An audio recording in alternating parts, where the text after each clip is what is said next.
नमस्कार, आदाब, सत श्री अकाल। दोस्तों, स्वागत है आप सबका मेरे YouTube चैनल स्वप्निल जंक्शन पर। और मैं आशा करता हूं कि आप सभी स्वस्थ और सुरक्षित होंगे। दोस्तों, आज की इस वीडियो की शुरुआत करूं आज जिस किरदार के बारे में, जिस व्यक्ति के बारे में मैं आपके साथ चर्चा शुरू करना चाहता हूं, आपको इस घटना के बारे में बताना चाहता हूं। लेकिन उससे पहले दरअसल कुछ लाइनें आपके सामने रखना चाहता हूं। यह शेर पढ़ना चाहता हूं। यह शेर मैंने आज इत्तेफाक से सुबह सुबह पढ़ा था और फिर दोपहर आते आते यह घटना ही हो गई। यह शेर इस प्रकार से है कि अपनी रोशनी की बुलंदी पर, अपनी रोशनी की बुलंदी पर ना इतरा इतना, अपनी रोशनी की बुलंदी पर ना इतरा इतना, चिराग सबके बुझते हैं, हवा किसी एक की नहीं होती। चिराग सबके बुझते हैं, हवा किसी एक की नहीं होती। इस पूरे शेर का अर्थ ही यही है कि किसी भी व्यक्ति को घमंड नहीं करना चाहिए, भले ही वो कितने भी ऊंचे पद पर क्यों ना पहुंच जाए। विनम्रता, पश्चाताप, दो ऐसी चीजें होती हैं जो शिखर पर पहुंचे हुए व्यक्ति के अंदर जरूर होनी चाहिए। विनम्रता इस बात को दर्शाती है कि उस व्यक्ति के अंदर अहंकार नहीं है, और पश्चाताप उसे इसलिए करना चाहिए क्योंकि अगर उससे कोई भूल भी हो जाए, अगर किसी ऐसे व्यक्ति से भूल हो जाए जिसे या जिसका सीधे तौर पर उस शिखर पर बैठे उस व्यक्ति के साथ संबंध है, तो फिर उसे सार्वजनिक तौर पर आकर क्षमा भी मांगनी चाहिए। लेकिन ये तमाम चीजें शायद आपको लगेगा कि ये तो सतयुग की बातें कर रहे हो स्वप्निल तुम। कलयुग में कहां ऐसा होता है, और भारतीय लोकतंत्र में तो इसकी कल्पना करना भी शायद मूर्खता की श्रेणी में आएगा। लेकिन हम उम्मीद करते हैं क्योंकि उम्मीद के सहारे ये पूरा ब्रह्मांड इस समय चल रहा है।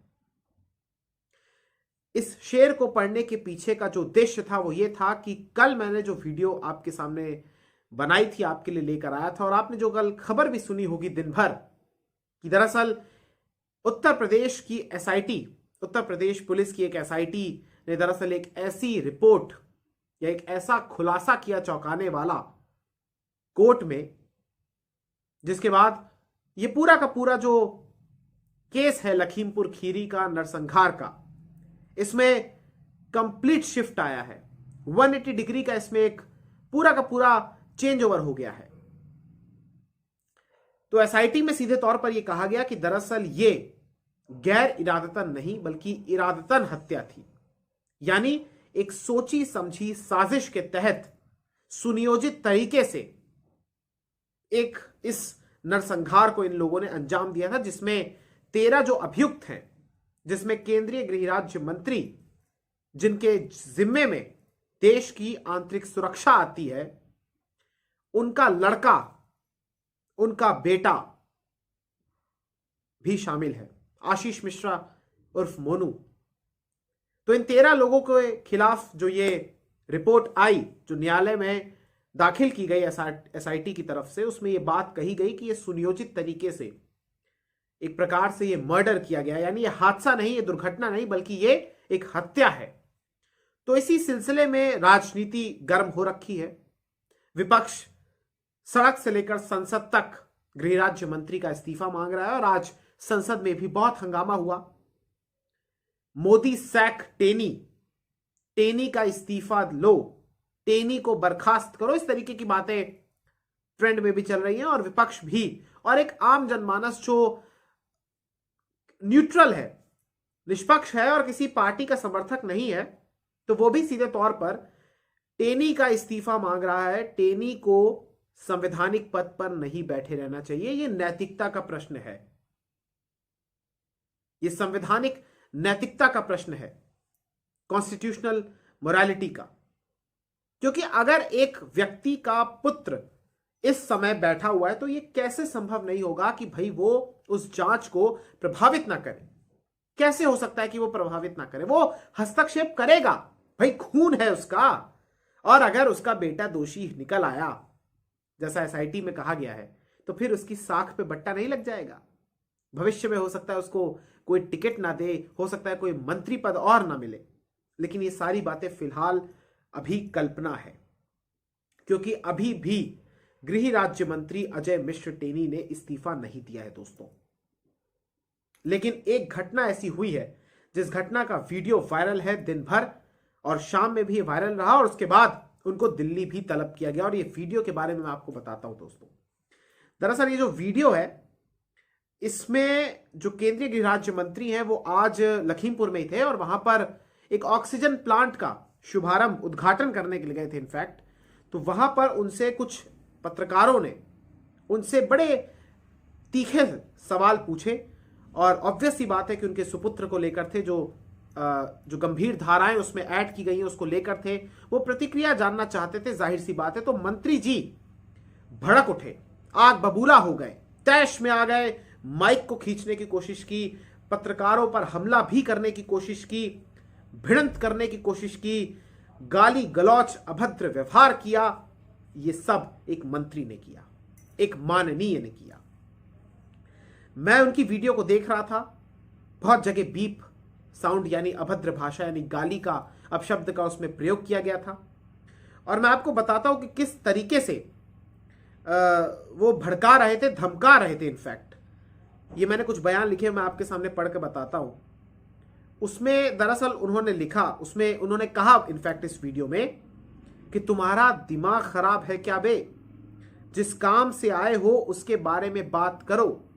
यानी मंत्री का बेटा जिस पर संगीन आरोप लगा है, एसआईटी ने कहा कि वो हत्यारा है, ये उसी सरकार के मंत्री हैं जो सरकार के मंत्री या सरकार का एक पक्ष, एक वर्ग प्रोपेगेंडा चलाता था कि ये किसान अलगाववादी हैं, खालिस्तानी हैं, आतंकवादी हैं। तो इस मंत्री के बेटे को क्या आतंकवादी नहीं कहना चाहिए, जिसने गाड़ी से कुचला है 4 किसानों को और एक पत्रकार को? लेकिन बहरहाल ये भाषा आप देखिए किस तरीके का उन्होंने उस वीडियो में बयान दिया। तुम्हारा दिमाग खराब है क्या बे, जिस काम से आए हो उसके बारे में बात करो, पहले अपना फोन बंद कर। इसके बाद उन्होंने धक्का भी दिया, और साथ ही साथ जब सवाल और भी पूछे जाने लगे तो फिर वो मारने तक के लिए दौड़ पड़े। ये वीडियो सोशल मीडिया पर आप सभी ने देखा भी होगा, मुझे उम्मीद है। और इस तरीके का बयान एक जनप्रतिनिधि दे रहा है, एक सांसद दे रहा है, एक मंत्री दे रहा है। अब आप समझिए, ये वही है जिन्होंने कहा था कि मुझे लोग जानते हैं कि मैं विधायक या सांसद से पहले क्या था। बेटा ऐसी करतूत करता है कि बेटे की करतूत पर पिता शर्मिंदा होता है, लेकिन शर्मिंदा नहीं होता वो, उसकी गुंडई बाहर आती है, उसकी गुंडागर्दी बाहर आती है। शायद एक जाति का रौब है उसके अंदर कि भाई मैं इस फला जाति से आता हूं तो मुझे तो यहां से नहीं हटाया जाएगा, क्योंकि अगर मुझे हटाया जाता है तो शायद ये जाति का वोट बैंक छिटक जाएगा। लेकिन मेरा ऐसा मानना है, कोई भी क्रिमिनल किसी भी जाति से आता हो, किसी भी मजहब से आता हो, सजा देते वक्त हमें यह सब नहीं देखना चाहिए कि कोई सिर्फ इसलिए ना बच जाए क्योंकि उसकी एक जाति विशेष का है वो, या धर्म विशेष का है। यह गलत है। उन किसानों के घर में चूल्हा नहीं जला होगा, 2.5 महीने हो चुके हैं, किस तरीके से वो अपने जीवन यापन कर रहे होंगे, वो दर्द, वो दुख उनके अंदर होगा कि कैसे एक मंत्री पुत्र ने कुचल दिया। वो वीडियो वायरल है, कैसे गाड़ी की बोनट पर बुजुर्ग हो या जवान किसान हो या जो लीडर थे विर्क साहब, उनको किस तरीके से लहूलुहान किया गया और किस तरीके से 4 किसानों की कुचल कर हत्या की गई है। क्या इस शख्स को सजा नहीं होगी? क्या इसके पिता से, इनके पद से इस्तीफा नहीं मांगा जाएगा? और अगर इस्तीफा नहीं देते तो क्या बर्खास्त नहीं किया जा सकता है? ये तो प्रधानमंत्री की एक जिम्मेदारी बनती है कि वो सीधे तौर पर इनको तलब किया जाए, जो कि तलब किया भी है। अब आगे क्या होता है ये तो नहीं पता, लेकिन अगर इनका इस्तीफा नहीं होता है तो फिर ये एक अलग ही जगह, अलग ही लेवल पर देश में ये चुनाव भी आगामी जाएंगे, और फिर आने वाले समय में ये चीजें भी स्पष्ट हो जाएंगी कि भाई इस देश में कानून केवल गरीबों के लिए है, अमीरों के लिए तो बस अगर उन पर कार्रवाई होती है तो फिर वो राजनीति से प्रेरित होती है, या कानून वाकई में कभी कभार उसकी अंतरात्मा जाग जाती है। अजय मिश्र टेनी का लड़का उसमें दोषी है तो इसमें कहीं ना कहीं अजय मिश्र टेनी का भी हाथ शामिल होगा, अन्यथा मेरा ऐसा मानना नहीं है कि एक लड़का अपने पिता जो कि गृह राज्य मंत्री है केंद्रीय, उनकी अनुकंपा के बगैर या उनके आशीर्वाद के बगैर इस तरीके की हरकत कर दे। ये वीडियो वायरल है, अभद्रता की उसने पत्रकारों के साथ, और एक पत्रकार होने के लिहाज से, इस पत्रकारिता के सब्जेक्ट और इसमें जुड़े होने के लिहाज से, इसका स्टूडेंट होने के लिहाज से मैं ये बात कहना चाहता हूं कि अजय मिस्टर टेनी, ये टेनी मीडिया नहीं है कि जो आपके अनुकूल आपसे प्रश्न पूछेगा या आपसे चुभते हुए सवाल पूछेगा, क्योंकि आपके सुपुत्र ने ये कांड किया है। उसने 5 लोगों की जान ली है और जिसके बाद 3 अन्य लोगों की भी हत्या हुई है। तो आपका बेटा 8 लोगों का दोषी है, और आपके बेटे के साथ जो 5 इलाकों के अलग अलग शहरों के उत्तर प्रदेश के जो साथी उसके दोस्त हैं ना 12, ये सब उसी के दोषी हैं, और जवाब तो आपको देना पड़ेगा। ये गुंडागर्दी करने से कोई फायदा नहीं है, आपकी बदनामी होगी। मोदी जी को भी मैं ये प्रार्थना करता हूं कि आप इस व्यक्ति से ये पद लीजिए, अन्यथा ये बात सार्थक हो जाएगी कि आपके मंत्रिमंडल में जो आपराधिक छवि वाले लोग हैं, जिनकी संख्या 30 के पार है, वो इसीलिए है क्योंकि वो शायद बाहुबली हैं, शायद एक जाति विशेष से आते हैं, शायद एक राज्य विशेष से आते हैं, शायद वो आपको पूंजी दे देंगे, और शायद वो आपको सीट भी जीत कर दे देंगे। मानवता को जिंदा करना है, मानवता को जीवित करना है, जिंदा रखना है, तो शायद एक मिसाल पेश करनी होगी। अन्यथा इस तरीके के और भी लोग कल उठेंगे और वो कहेंगे मैं क्यों इस्तीफा दूं, या मैं क्यों करूं ऐसा, भाई मेरे पुत्र ने किया था, या जब चार्जशीट दाखिल हो जाएगी तब इस्तीफा दूंगा, या फिर कोई ऐसी मिसाल भी दे देगा कि भाई मैं क्यों दूं जब उन्होंने नहीं दिया था, गृह राज्य मंत्री ने नहीं दिया था। तो एक मिसाल तय होनी चाहिए लोकतंत्र में। ये लोकतंत्र है, प्रजातंत्र है, ये कोई तानाशाही नहीं है, ये कोई राजशाही नहीं है। या कानून का राज होना चाहिए, पक्षपात नहीं होना चाहिए। सिर्फ इतना मैं चाहता हूं। अजय मिश्र टेनी का इस्तीफे की अपने अपने मायने लोगों के हो सकते हैं, विपक्ष के मायने हो सकते हैं कि उन्होंने सरकार को झुका दिया, मुझे कोई फर्क नहीं पड़ता इन तमाम बातों से, वो तो राजनीति है, शुद्ध रूप से राजनीति है। लेकिन एक आम आदमी जब टीवी देखता है और वो देखता है और वो पाता है या अखबार में पढ़ता है, और जब उस वीडियो को बार बार देखता है तो उसकी आंखें से आंसू आते हैं और उसके रोंगटे खड़े हो जाते हैं कि आखिर कितनी बर्बरता के साथ, निर्ममता के साथ इस तरीके से पीछे से तेज रफ्तार जीप के माध्यम से निर्दोष किसानों को कुचल दिया, और पिता क्लीन चिट देते रहे। प्रवक्ता आकर टीवी पर बैठकर कहने लगे ये मामला तो सब जुडिस है, संसद के पटल पर चर्चा नहीं होती, कंट्रोवर्शियल है इसलिए, या आप पर प्रश्न उठ रहे हैं इसलिए। ये सब आप नोटिस रखिएगा दोस्तों, ये सब लोकतंत्र के इतिहास में दर्ज हो रहा है। बहुत बहुत शुक्रिया, अपना ख्याल रखिए। नमस्कार, जय हिंद, जय भारत, वंदे मातरम, इंकलाब जिंदाबाद, सत्यमेव जयते, जय हिंद।